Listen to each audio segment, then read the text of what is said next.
Welcome, everyone. Thank you for joining us for today's webinar. My name is Bonnie, and I'm a municipal clerk too in the city clerk's office.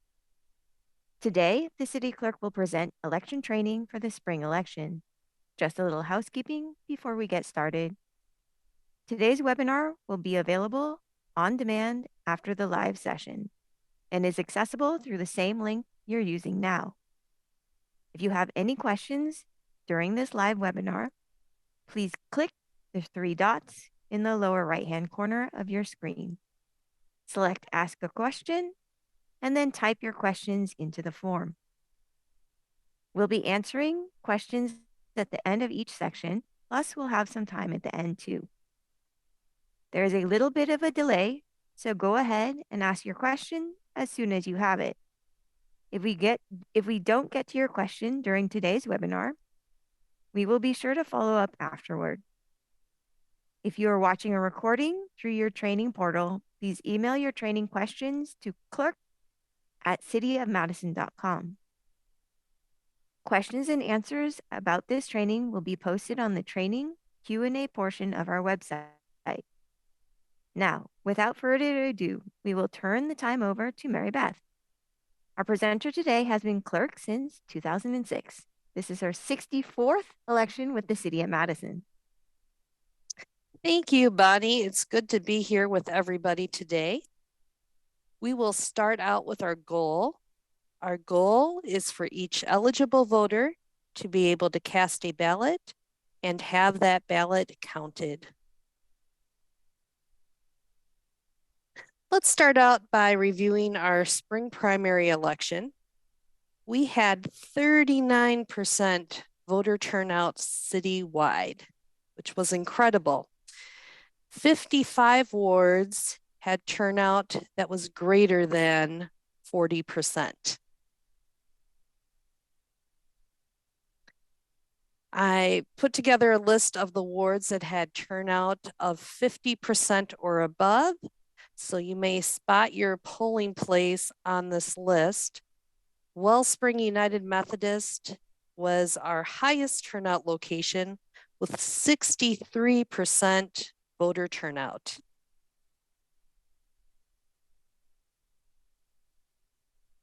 Here are some more high turnout wards.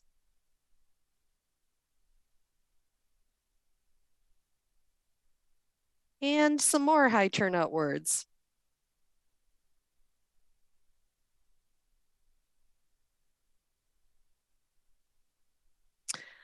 So looking at our high turnout for the primary, we are preparing for 100% voter turnout for the spring election. The ballot for the spring election will be two-sided. The back of the ballot has the official use section.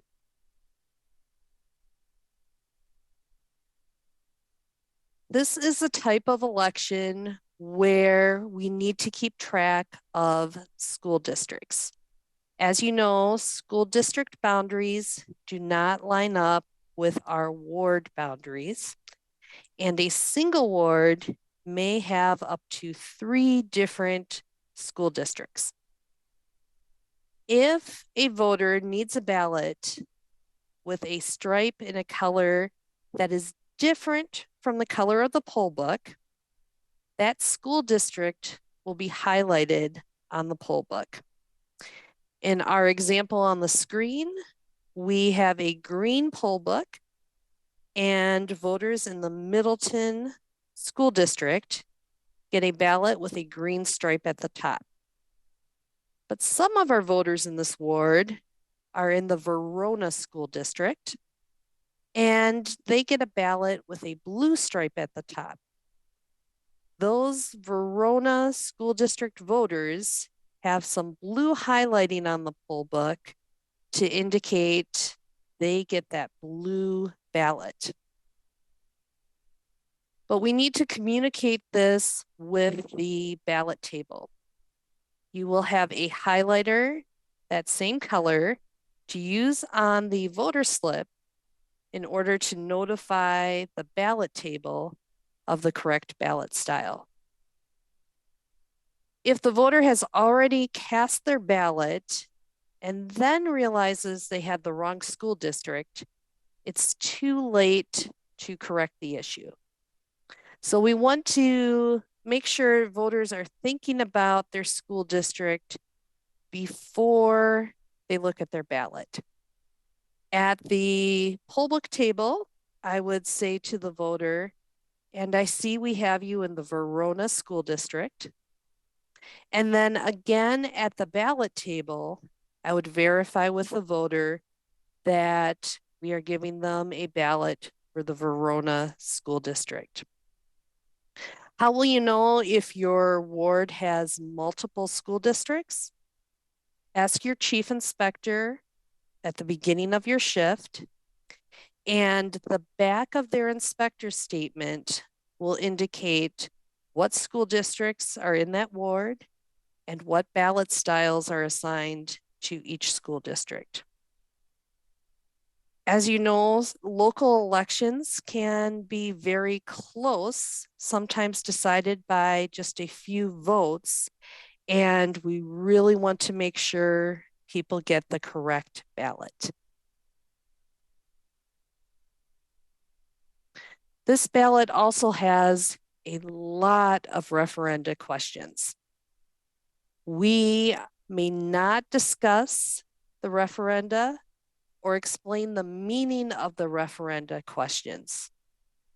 If a voter has questions about the referenda, all we can do is refer to the posted explanatory statement in the polling place. We are not allowed to interpret the questions or explain their meaning to anybody.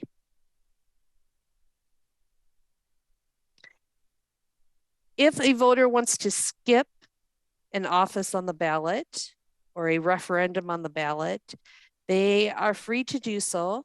That doesn't invalidate their ballot. But something to note for each voter using the express vote is that if they want to skip something on the ballot, they should press next at the bottom of the screen. If they were to press exit instead, that would cancel marking anything on their ballot card and is basically saying cancel this entire ballot. So in order to skip an office or skip a referendum, hit next. The screen will then ask, are you sure you want to skip this office? And they would indicate that that is what they want to do.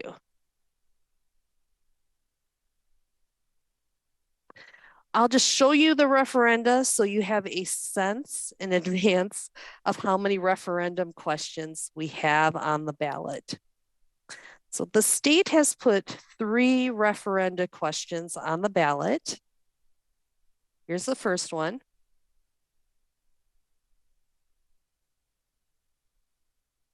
Here's the second referendum.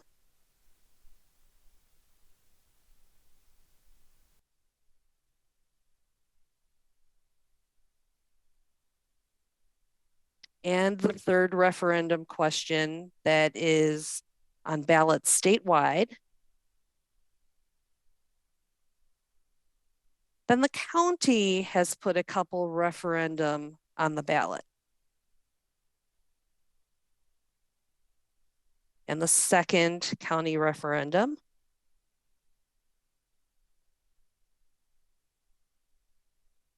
In addition to that, the city has put a referendum on the ballot.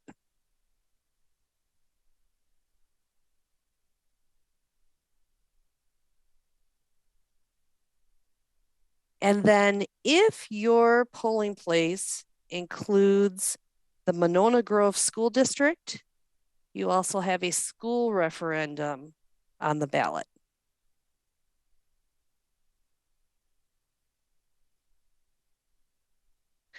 Bonnie, do we have any questions so far? We do have a couple of questions. Give me one moment to swap to that page.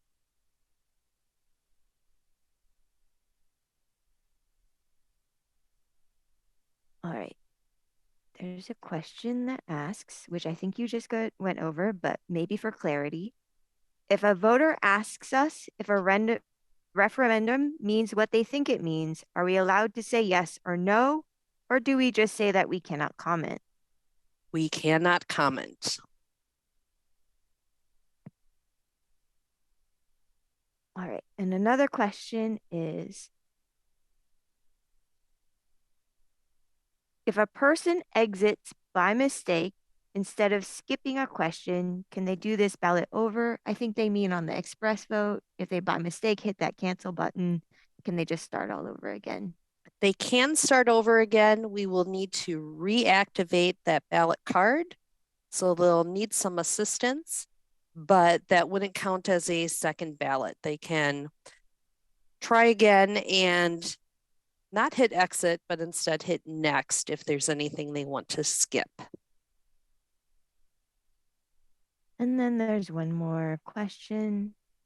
Do overvoted ballots, two choices where only one is allowed, need to be remade, or will the tabulator know to skip that race and count the other valid races? If it's a ballot that is being fed into the tabulator by the voter has the option to override and tell the tabulator, count the offices you can. I'm not going to make any corrections. But if it's an absentee ballot that we are feeding into the machine on behalf of the voter, and we get a message that there's an overvote, our policy is to remake that ballot for every office but the overvoted office. Great. Those are all the questions for now. All right. So for our training today, we are going to focus on things that came up in February and questions that were submitted by poll workers after Election Day. First of all, a highlight from February is that we saw polling places were rotating tasks, and that was helpful in catching mistakes sooner and correcting those mistakes. And it also is helpful in making sure all poll workers understand what is happening throughout the polling place. So the Board of Canvassers noticed that a good job was done throughout the city in rotating tasks. So good job, good work. One suggestion from February that we received from a polling place was that it was helpful if one of the officials at the poll book hands out voter slips and the other official is the one asking voters to sign the poll book.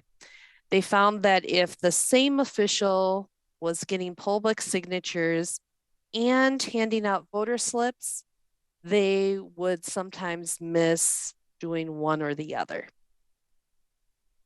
So a best practice. A request from the clerk's office is that if somebody voted absentee, please do not write anything in their poll book signature box. When we record voter participation in the state system, we have to record separately those who voted absentee and those who voted at polls. And that becomes more complicated and takes more time if there are things noted in the poll book signature box other than signatures.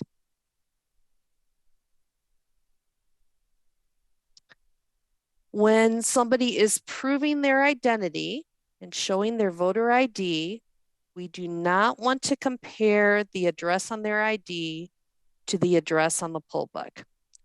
They're not proving their address, they're proving who they are, and so the address on the ID does not matter. We're not even going to comment on that address. The voter is stating their name and address.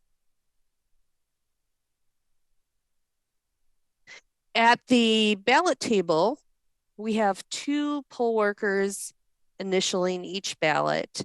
We did have several polling places discover that they had forgotten to do 2 sets of initials when they rotated tasks. And so they noted that on the inspector statement, which is the proper way to resolve that issue. However, the Wisconsin Elections Commission is saying that they would like both sets of initials applied right in front of the voter, so the voter knows that 2 people are involved in the process.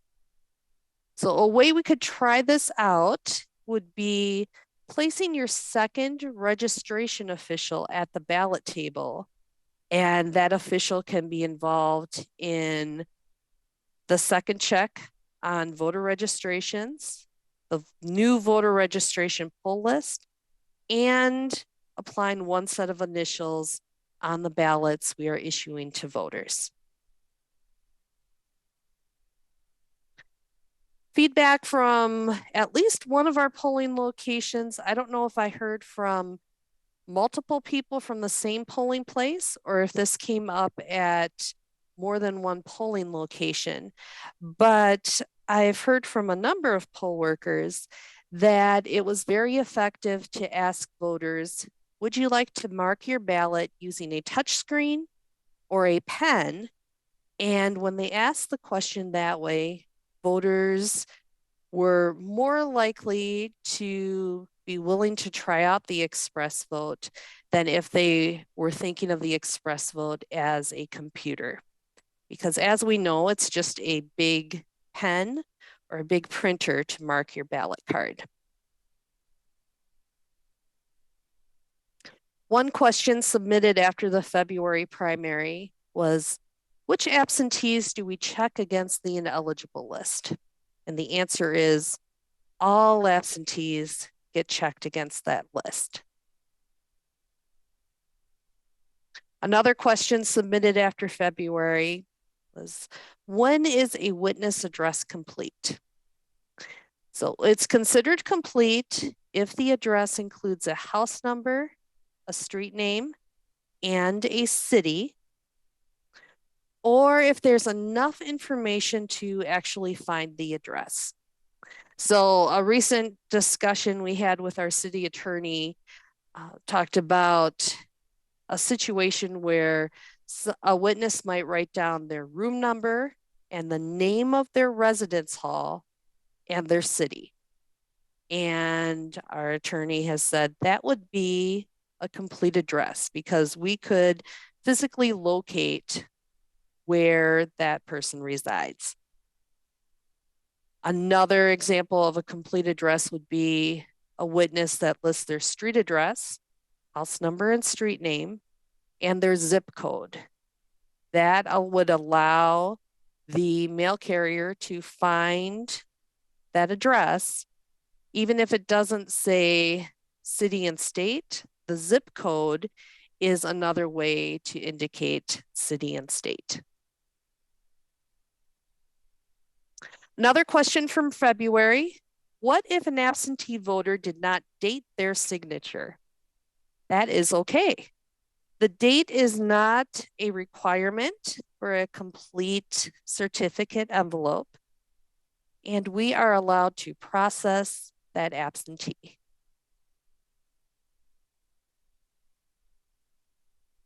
One issue we encountered in February had to do with an absentee that was rejected. And the reason it was rejected was no witness signature. But there was a witness signature right in the spot for a witness signature. The witness had the same last name as the voter, but a different first name and a similar handwriting style. So if my memory serves me right, the voter's name was John and the witness's name was Thomas. And the voter and the witness both had legible signatures. They're not required to be legible, but you could read that they were different names. And both of those names were on the poll book. The witness doesn't need to be registered to vote, but was also a registered voter. And so this absentee should not have been rejected. It should have been counted. There was a witness signature. It wasn't the same as the voter's signature. There were some similarities in the handwriting style, but genetics can influence some handwriting characteristics. So this was not a reason for rejection. Just an example that came to mind right away for me is that if you were to look at my father's signature and my signature side by side, you would notice that we both sign Witzel in a similar way. And that is hereditary. Maybe we hold the pen the same way, but you can see similarities. But we still are separate people and have separate signatures. So if there's some similarity in the signatures, that is not a reason to reject the absentee. So going forward, I would ask that you run any rejected absentees by the chief inspector to have another set of eyes take a look and make sure we don't encounter another scenario like this. And then another issue that came up in February was that we had 5 different polling locations assign voter slip numbers for absentee ballots and record those in the poll book, but they were recorded for the wrong voter. They had the correct last name, but an incorrect first name. So when we were recording voter participation in the state system, got an error message. You're saying that this person voted absentee, but you never actually issued them an absentee ballot.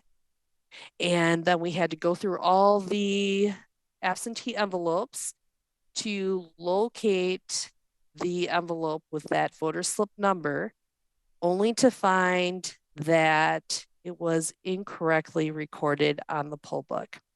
So just a reminder to please slow down and double check that we are giving the right person credit for voting.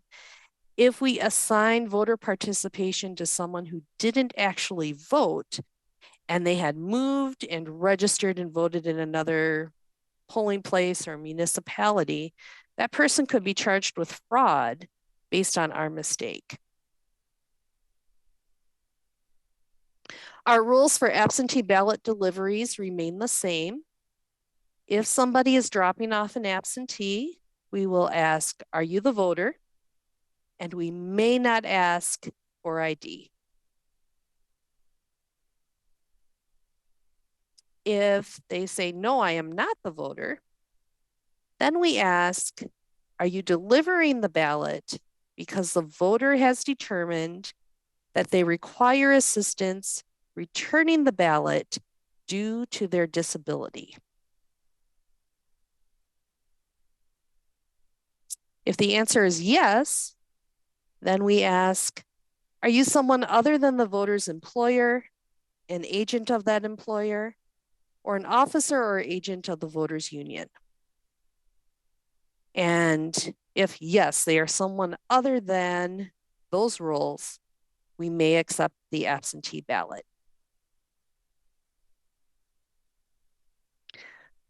When we are processing voter registrations, we do not want to separate the voter from their proof of address. They are presenting that documentation to us, but we are not holding on to it. That should remain in their custody. And then we don't want to separate the voter from their registration form before they are at the new registration poll list. So we'll have the voter carry their registration form from the first official to the second official to complete the registration process.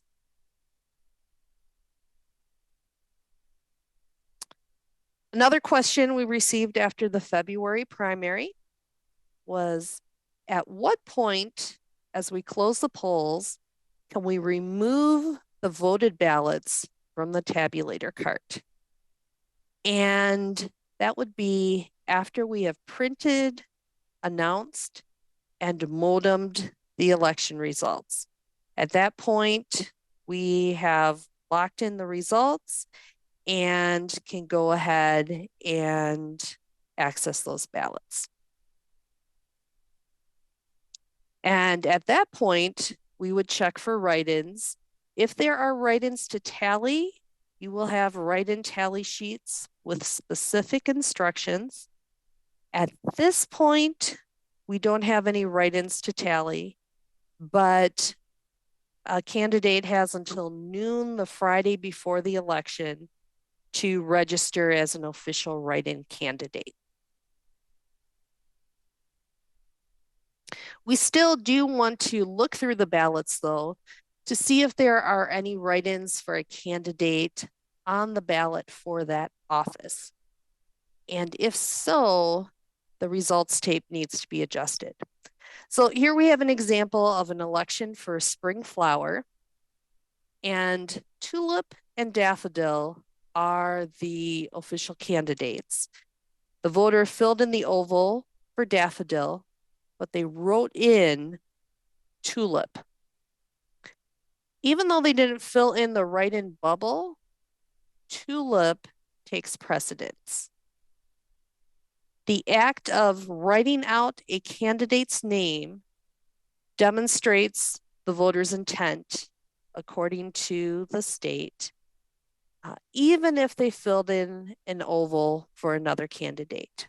So in this example, tulip gets a vote, and daffodil loses the vote that was tallied by the tabulator.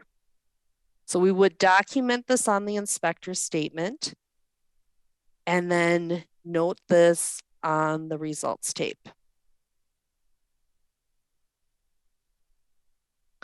And then one more example from February that we need to review. When we do not see our voters as individuals and treat them as individuals, it can make them feel dehumanized, embarrassed, traumatized, and invisible. So these are subtle acts of exclusion, and we want to avoid that. So we heard from a voter on election day, and I'll share their correspondence with you. The voter wrote, "I experienced an incident today at my polling place that left me feeling uneasy, disrespected, and racially profiled. Today, as I have every election since I turned 18, I arrived at my polling place at 12:30 p.m. I had to update my address as my family has moved and thus changed my polling place assignment. I brought all the required documents and was fully prepared. As soon as the chief inspector received my documents, she had me get back in line. This is where the issue arose."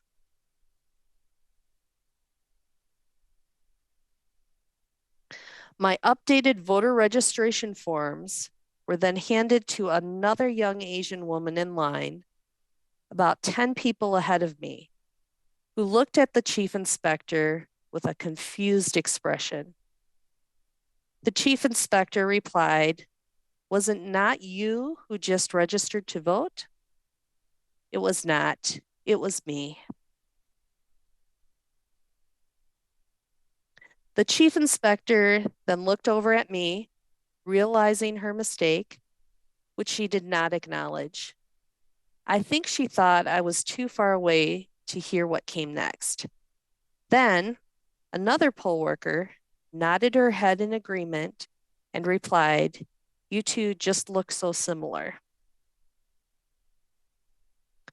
We look nothing alike, two unrelated Asian women who have never met, never even spoken a word, spaced about 10 people away from each other.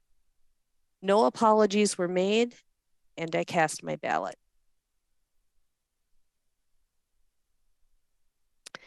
This is not the first time I've been racially profiled during a voting-related interaction in Wisconsin.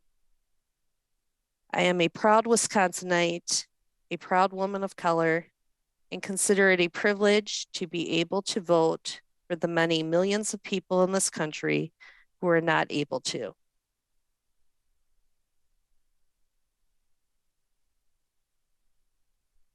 However, I should not need to endure racism, aggression, and lack of accountability when I am performing my duty as a U.S. citizen. I should not feel like my vote is unwanted when it is my birthright.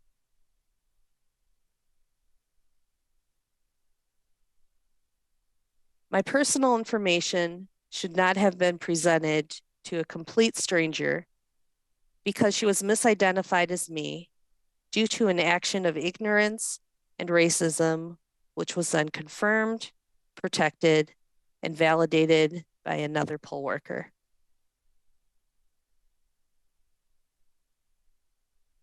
I hope you will take my words sincerely and understand that action must be taken to ensure that Wisconsin voters of color understand that our vote is needed and our vote is important.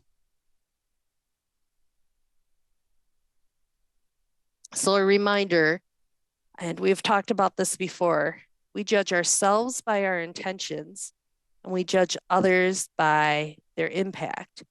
And we need to look at the impact of what we say and do. Our intentions may be good, but as we learn the impact of what we're doing, we need to adjust that and take a look at what we say and do and the impact that has on our voters. Do we have any questions?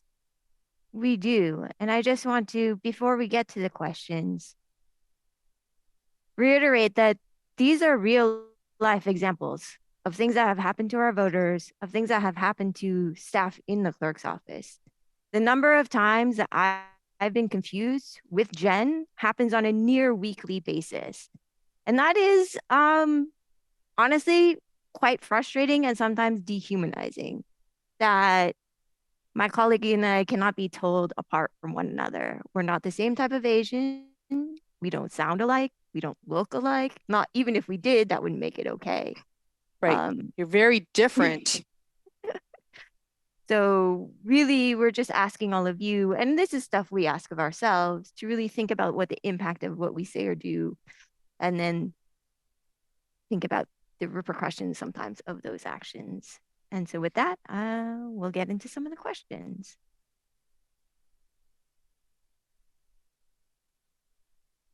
Okay, this is sort of clarifying the process of recording absentees into the poll book. Someone is asking, sometimes there's that watermark or that stamp in the signature box. So I think when they're writing absentee, maybe they're trying to duplicate that. And they're just asking clarification that it is okay to just note with the voter slip number and the A.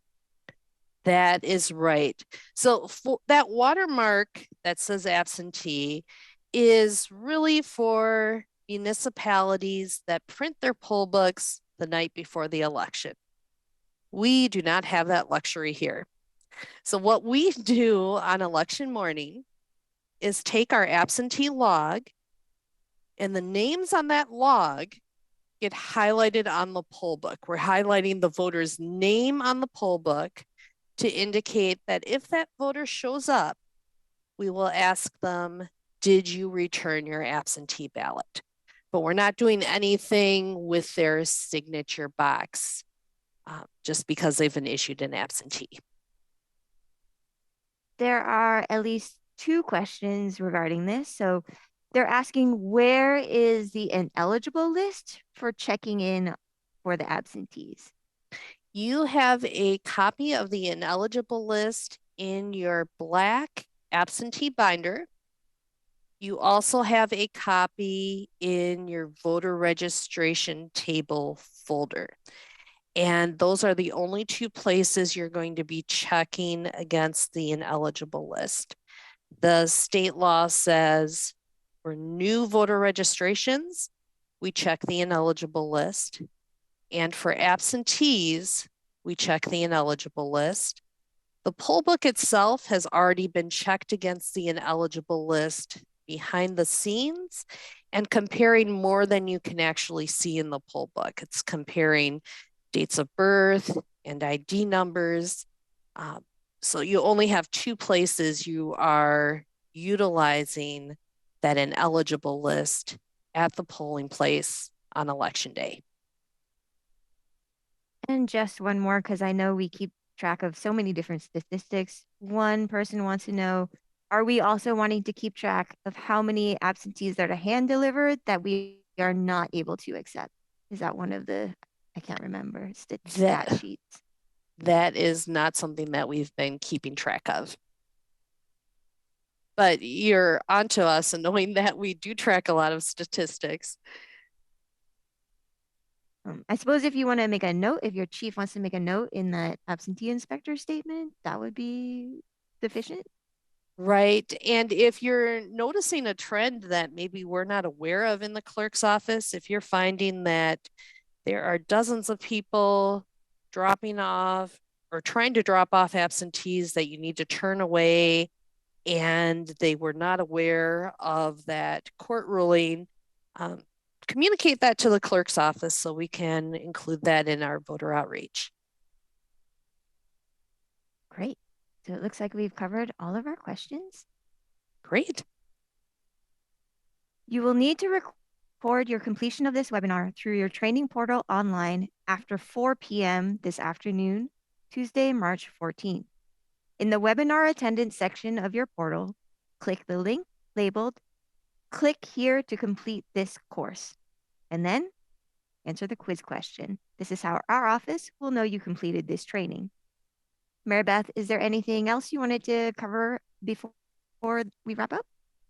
No, just have a wonderful election day. Thank you so much for signing up to work at the polls.